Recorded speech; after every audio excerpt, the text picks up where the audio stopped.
The first thing anyone noticed was the silence. Space was never truly silent inside a fleet command post. There were always background hums, comm traffic, static pings, proximity alerts, orbital telemetry chatter. But when the silence came, it came like the pause between lightning and thunder. The kind of quiet that meant something was wrong. Lieutenant Commander Evan Marshall stood at the forward observation deck of the ISS Sentinel, a mid-range sensor frigate patrolling the outer sectors of the Imperial Corps' defense grid. Through the glass, the stars were cold, fixed points in an infinite dark sea. The Sentinel had been on standard watch for 6 months without incident. But now, the sensors were picking up something they weren't supposed to. "Run that again," Marshall said, voice low, trying to keep the edge out. Ensign Tessa Vaughn, head of sensor analysis, glanced at her console. Her screen flickered with a scatter of data spikes. "Already did, sir. Triple pass on all bands. It's not a ghost ping." Marshall frowned. "And it's not transponder noise?" She shook her head. "No IFF, no spectral signature. Not even a drift pattern. It's deliberate." He moved closer, reading the data with her. The contact wasn't broadcasting any Imperial or civilian identification. It was moving fast, too fast for any known class of vessel, punching through deep void like it owned the black. The trajectory was direct, unwavering, pointed toward the Imperial Core, the heart of humanity's thousand-world empire. The place no sane enemy would ever approach. "How fast?" Marshall asked. "0.3 light, constant acceleration," she replied. "Sir, it's pushing drive output past safe limits." 0.3? He stared at her. "That's impossible." "Sir, I'm watching the readings. It's doing it." For a moment, the bridge was silent again.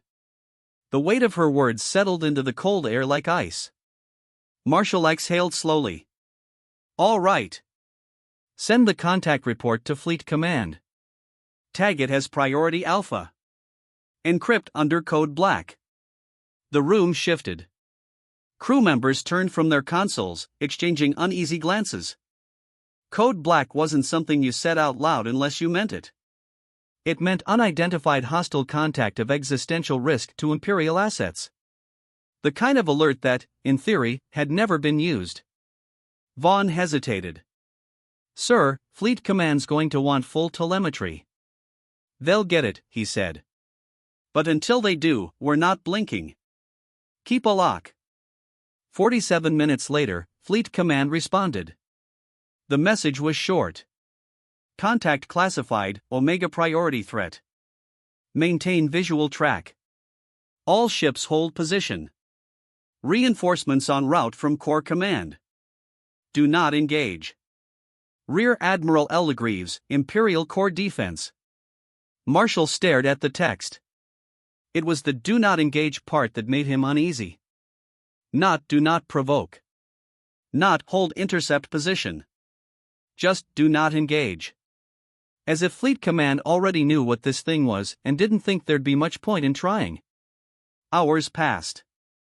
The Sentinel held its station, the contact growing brighter on long-range sensors. Its trajectory was flawless, a straight vector toward the Imperial Core, cutting through beacon space without deviation, as though navigation hazards didn't exist. By the 6th hour, 3 other ships in the sector reported identical sensor contacts. None closer than 20 million kilometers, but all confirmed the same: no IFF, no response to comms, no heat variation, like the ship absorbed everything pointed its way. "Sir," Vaughn said suddenly. "We're getting partial telemetry back from the ISS Halcyon." They moved in closer to scan. "Closer?" Marshall snapped. "They were ordered not to." "I know, sir, but," she paused, hand trembling as she routed the feed to the main screen. The Halcyon's last transmission filled the bridge. Grainy visuals, compressed by emergency broadcast. The image shook, a massive silhouette drifting against the starfield. At first, it seemed like a shadow, something blocking light. Then the outline came into focus: a warship, larger than any known Imperial dreadnought, blacker than the void around it, its surface rippling like oil under starlight. No engines visible. No bridge lights. Just a vast hull gliding through the dark like a leviathan. Then static. A burst of white noise. Then nothing. Marshall's blood ran cold. What happened? Telemetry cut out mid-transmission, Vaughn said softly. Fleet Command confirms loss of the Halcyon. All hands. All hands? He turned sharply. That's over 700 people. Yes, sir. The silence returned, heavier this time, like gravity pressing on the chest. By the 9th hour, Imperial Command had launched a full-scale mobilization. Every defense line between the outer colonies and the core was placed on alert. Thousands of ships scrambled to intercept. But the object, the warship, whatever it was, kept moving, ignoring hails, cutting through deep space like a blade through fog. Reports began to pour in. Ships sent to intercept went dark within minutes of contact. Not destroyed. Just gone. No wreckage, no escape pods, no radiation trails. Just absence. Marshall watched the telemetry feeds die one by one. It's not attacking, he murmured. It's consuming. At hour 12, Fleet Command gave the order to retreat all forward ships and establish a final perimeter around the Imperial core. Marshall's Sentinel was among the last to withdraw. Before pulling back, he took one last look at the external sensors. The warship was now close enough to resolve partial surface data. Its hull seemed alive. Moving, pulsing faintly beneath the black metal. Patterns of light crawled across it, shifting like veins. Commander, Vaughn whispered. It's scanning us. He turned sharply. What? Gravitic sweep, narrow beam, low frequency. It's mapping us. Jam it. We can't. The deck lurched. Every display went white for half a second, then flickered back. Vaughn was pale. Sir, navigation just reset. It's like we jumped, but... Jumped where? She stared at the coordinates. We didn't move. The Sentinel systems began to fail one by one. Lights dimmed. Gravity fluctuated. Crew members stumbled across the deck. A low hum filled the hull, deep, resonant, like 1,000 voices whispering from behind the walls. Power down everything non-essential, Marshall ordered. We're going dark. The hum faded, but not completely. Outside, the warship drifted past, close enough that the Sentinel's exterior cameras caught a glimpse of something along its hull, markings. Not human. Not alien, either. Something older. Worn, carved into the armor like runes. Vaughn's voice trembled. Sir, we're receiving a transmission. From the warship? Yes, but not in any known format. Audio? She hesitated. Yes, sir. But you'll want to hear it. The bridge went quiet as the transmission played. A sound like wind across an empty world.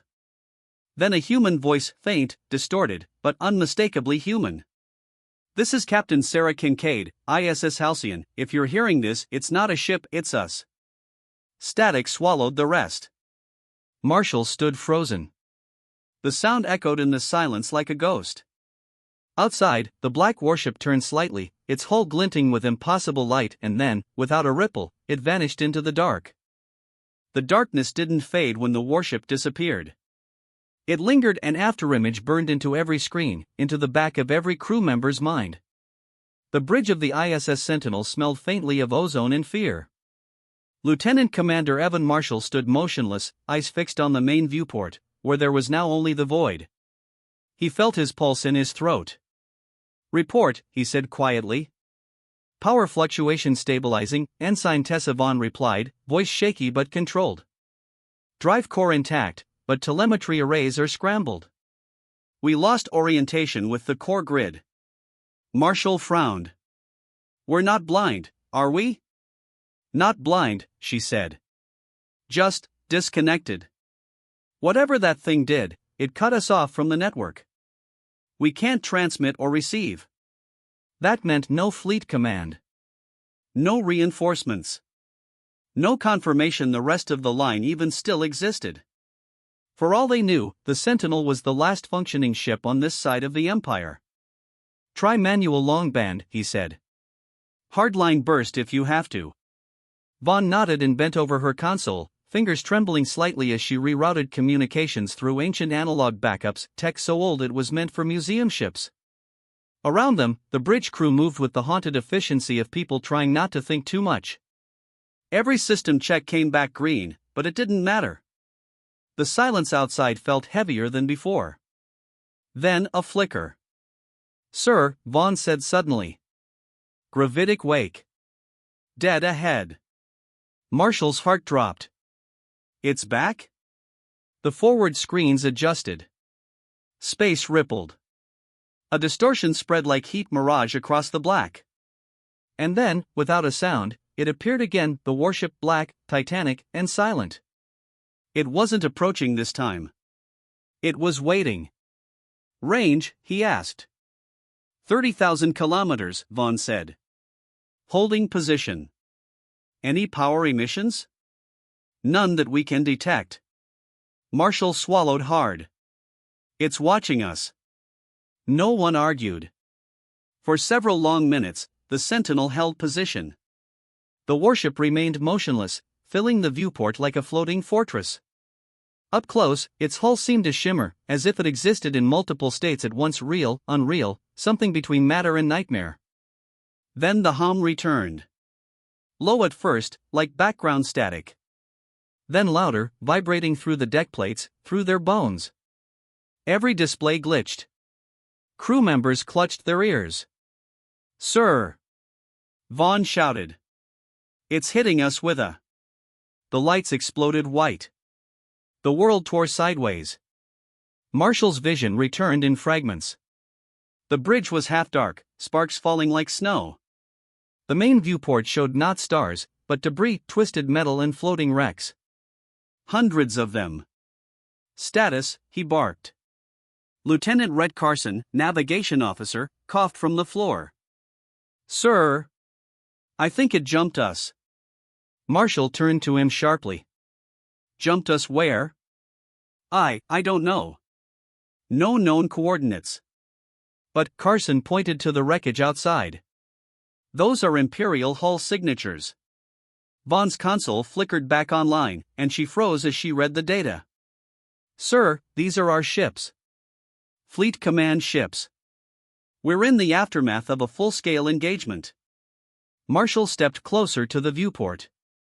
The debris field stretched for hundreds of kilometers. Hulks of Imperial dreadnoughts drifted lifelessly, some torn in half. Others were melted down to their frames. No escape pods. No lights. No survivors. "What happened here?" he whispered. Vaughn's voice trembled. "It must have reached the fleet before we did." The ship's intercom crackled. "Engineering to bridge," came a voice, Chief Engineer Miles Ortega. "Commander, we've got damage to aft conduits. Power's fluctuating like something's draining the grid." Marshall keyed the line. "Draining how?" "Not mechanical. More like, it's being pulled. I've never seen anything like this." "Cut all non-essential systems," Marshall ordered. "And Miles, keep it together down there." "Copy that, sir." The channel cut. The bridge lights dimmed to emergency glow. The warship outside was gone again. No, not gone. Moved. It was behind them now. "Reverse thrusters." Marshall barked. Carson slammed his hand on the control board. The Sentinel's engines roared, but the ship barely moved. "We're locked, something's holding us." The view twisted. The black vessel filled the rear screen. And then, for the first time, light erupted from its hull, a ring of pale energy spreading outward like a pulse. "Brace for impact." The wave hit. Every light on the Sentinel went dead. Gravity vanished. The ship lurched violently. Panels blew out. Someone screamed. Marshall's world spun in silence. Then, darkness. When he came to, emergency reds blinked across the bridge. Vaughn was slumped over her console but breathing. Carson was out cold. The hum was gone. He reached for the comm engineering report. Static. Then Ortega's voice, faint. Still here, sir. Half the ship's offline. Hull integrity holding, but. Commander, you need to see this. What is it? We're reading movement. Inside the hull. Marshall froze. Say that again. Something's inside the ship. He was halfway to the engineering deck before logic caught up. The corridors were dim, streaked with smoke. Emergency lights flickered red against metallic walls. The silence was broken only by the hiss of damaged air ducts and the distant clang of metal on metal. When he reached Deck 4, Ortega and 2 techs stood by an open bulkhead hatch, staring into the maintenance tunnel beyond. Their faces were pale. There, Ortega whispered. Marshall looked. The tunnel was dark until it wasn't. A faint, pulsing glow flickered deep inside. It moved, slow and rhythmic, like a heartbeat. Then he saw what caused it. Black matter. Oily and alive, creeping along the metal walls like veins. It pulsed faintly, spreading in patterns, fusing with wiring conduits. What the hell is that? Marshall said. Ortega shook his head. It wasn't there before the pulse hit. Whatever that ship did, it planted this inside us. Seal the deck, Marshall ordered. Now. They slammed the bulkhead shut and locked it. But the metal groaned beneath their hands faintly, like something pressing from the other side. Back on the bridge, Vaughn had managed to get partial visuals again. The external cameras showed the warship, still motionless, hovering a few hundred kilometers away. But now its hull shimmered with a faint lattice of light, almost like faces. Sir, she said quietly. You should look at this. Marshall leaned closer. The lattice pulsed. It wasn't just faces, it was human faces. Dozens of them. Hundreds. Shifting, overlapping, screaming without sound. Faces he recognized. Crew from the Halcyon. From other ships lost along the way. Oh my God, Vaughn whispered. They're inside it. Marshall's breath caught. It's using them. He turned to her. Send everything we've got to command. Burst transmission. All frequencies. Sir, we're cut off. I don't care. Try anyway. Vaughn nodded, tears glinting in her eyes as she started typing. Outside, the warship began to move again, slow, deliberate, turning toward the distant glow of the Imperial core. Its engines, if they could be called that, rippled with silent distortion. Sir, Vaughn said softly, if it gets there. He didn't answer. He knew what she meant. If that thing reached the core, the political, military, and population center of the Empire, there wouldn't be an empire anymore. Marshall looked at the drifting wreckage outside, then back at the thing that had made it. His face hardened. We're not letting it get there. He turned to the weapons officer, Ensign Drew Keller, barely conscious at his post. Drew. We've still got torpedoes? 3 left, sir, Keller croaked. But guidance is fried. Manual control then. Load all 3. Sir, if we fire. Just do it. The hum returned, low and rising. The black ship began to turn its focus back on them. Light shimmered across its hull, those screaming faces shifting as though aware of what was coming. Tessa, as soon as the torps launch, I want a full burn away. No NAV locks. Straight line. She hesitated. Sir, we won't survive that. He gave a grim smile. Then we make sure it doesn't either. The first torpedo launched. Then the second. Then the third. They streaked toward the dark behemoth, trails of blue flame against the void. For one impossible second they hit. A flare. A shockwave. The warship vanished in light. Then nothing. No sound. No debris. Just darkness again. Did we get it? Vaughn whispered. Marshall stared into the void, his reflection faint in the glass. I don't know. Then the sensor screen blinked. A single new reading appeared. Right in front of them. The warship, whole. Unscarred. Still coming. Vaughn gasped. It didn't even notice. Marshall's voice was hollow. Then God help the Corps. They followed it. Not by choice, the ISS Sentinel had no other option. Its drives were damaged, its comms severed, its crew half-dead or terrified beyond coherence. But its sensors still worked, and as long as they did, Lieutenant Commander Evan Marshall refused to look away.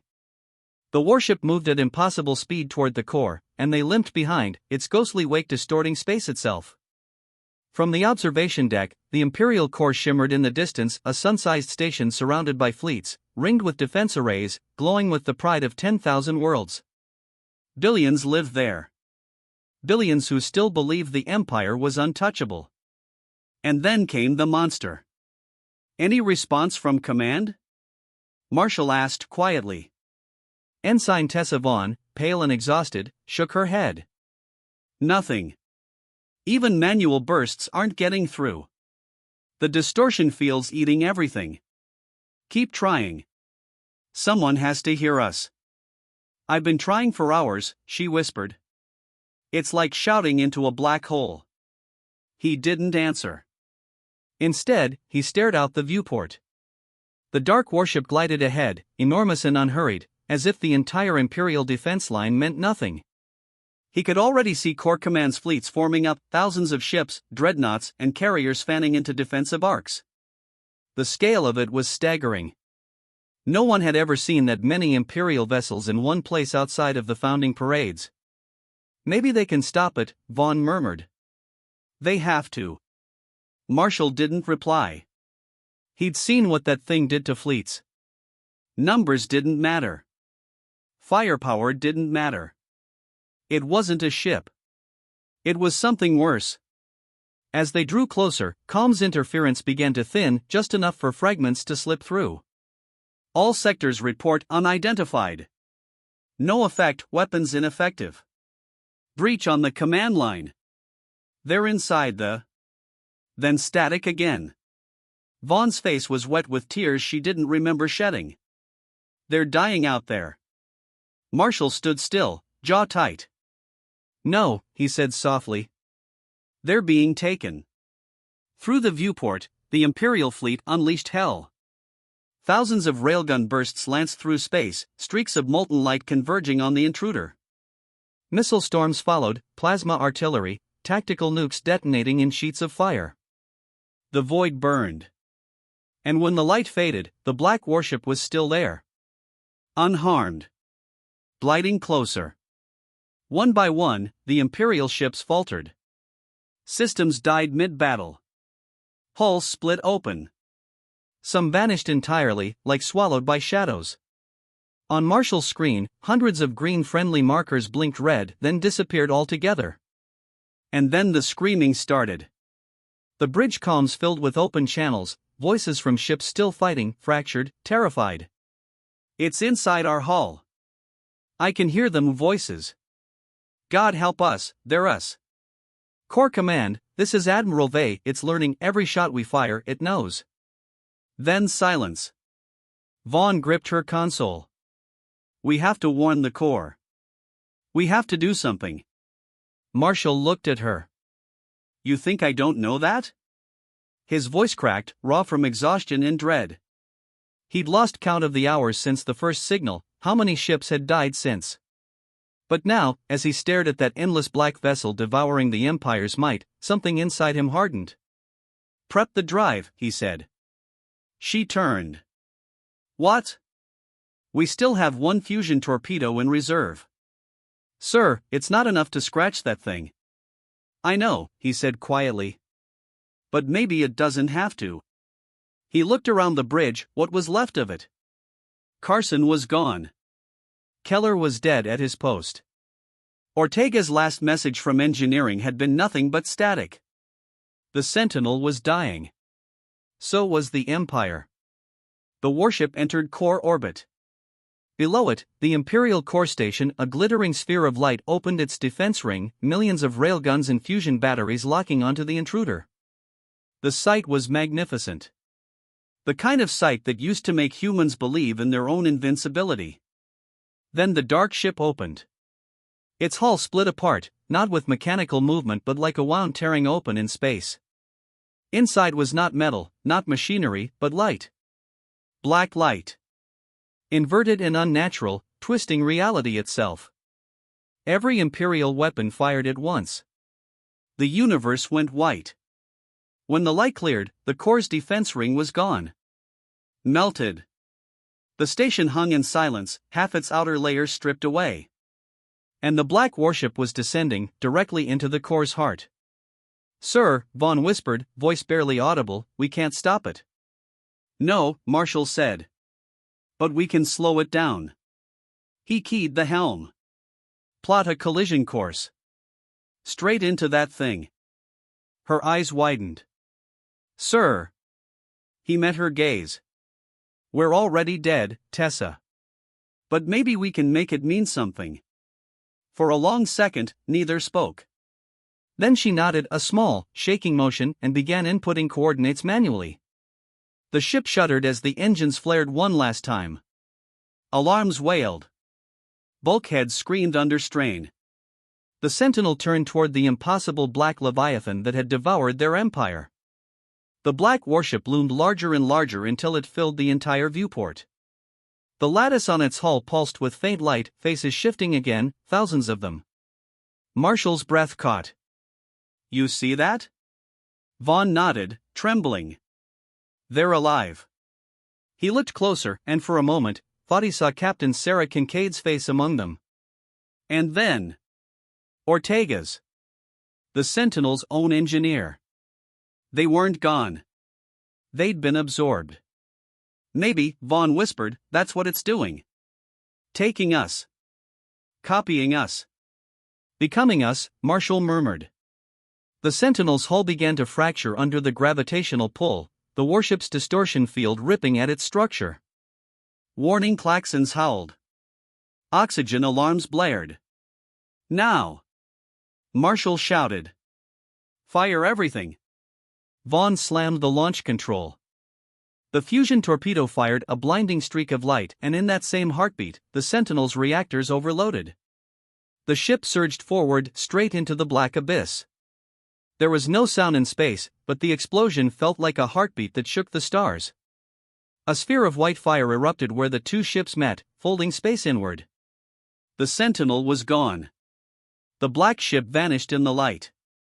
For a moment, just one, the sensors of dying Imperial vessels registered nothing. Then the light faded.